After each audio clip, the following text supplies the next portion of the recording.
Madam President, Professor Wolfgang Lotz, distinguished guests, ladies and gentlemen.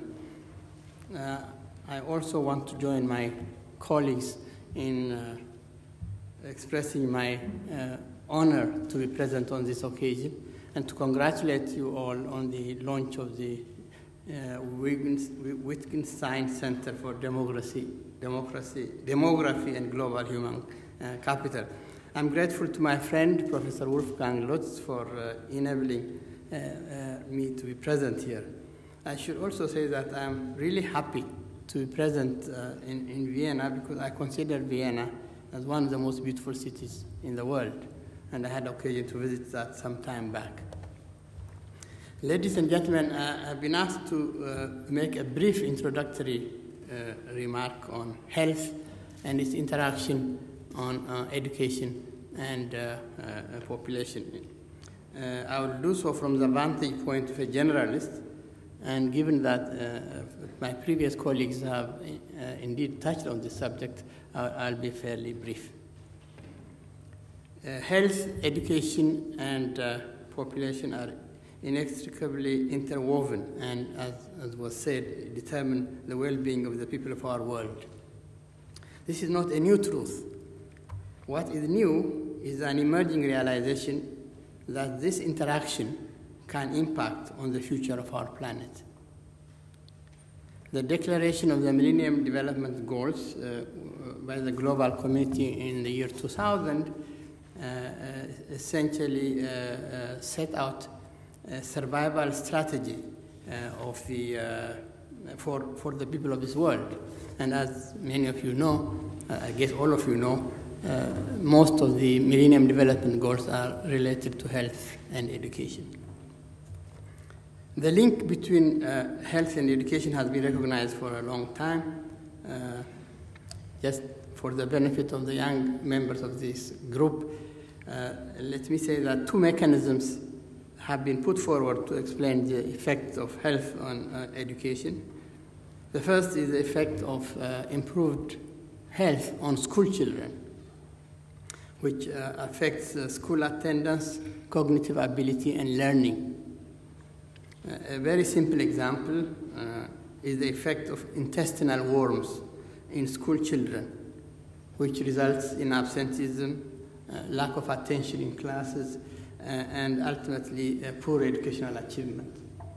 It's been shown that if you provide the treatment, deworm children on a regular basis, you can see immediate effects, positive effect on school achievement. Another mechanism that has been proposed is a delayed or long-term consequence, which is mediated through the effect of lower mortality and longer lifespan, which then increases incentives to invest in human capital. As you also know, good health also enhances economic productivity and income generation, which in turn increases access to education and other services. But the link between education and health and education is not unidirectional. Education also affects health, and again, this has been mentioned. Each additional year of schooling, for example, of mothers has been demonstrated to result in significant decline in infant and child mortality rates. Women's education is also an important determinant of the number of children that a woman has.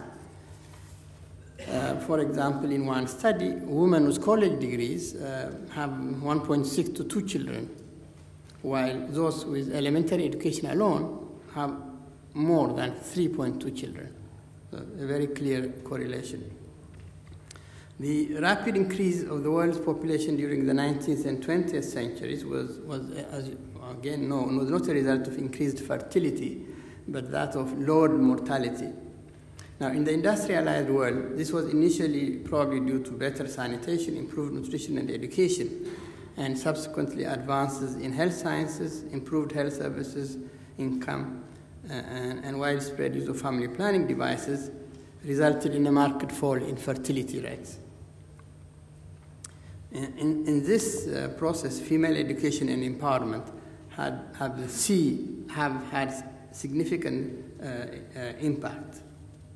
In the developing world, on the other hand, the explosive growth of population has been due in part to the dramatic effect of widespread application of low-cost health technologies such as immunization, oral rehydration therapy, promotion of breastfeeding, and so on.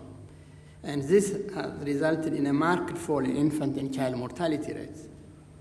However, unlike in the industrialized world, the reduction in mortality rate in the developing world was not matched by a corresponding fall in fertility.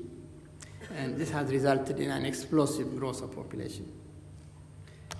Efforts to address the unmet need of family planning and to improve education and income has been slow in these countries.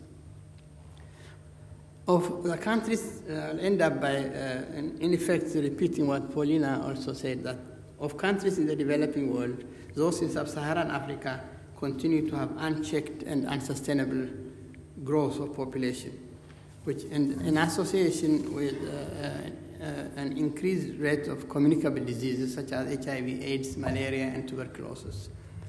Also declining or stagnant educational attainment, widespread poverty, environmental degradation, and so on. Clearly, sub-Saharan Africa has to learn from the experience of others who have overcome these problems and focus on delivering an integrated development program that includes health, education, and empowerment of women. A special effort is needed to expand family planning programs in order to urgently address the unmet needs for family planning services. I am sure that the new Wittkiston Center for Demography and Human Capital will have a lot to contribute and help sub-Saharan Africa in achieving prosperity and good life. Ladies and gentlemen, thank you for your attention.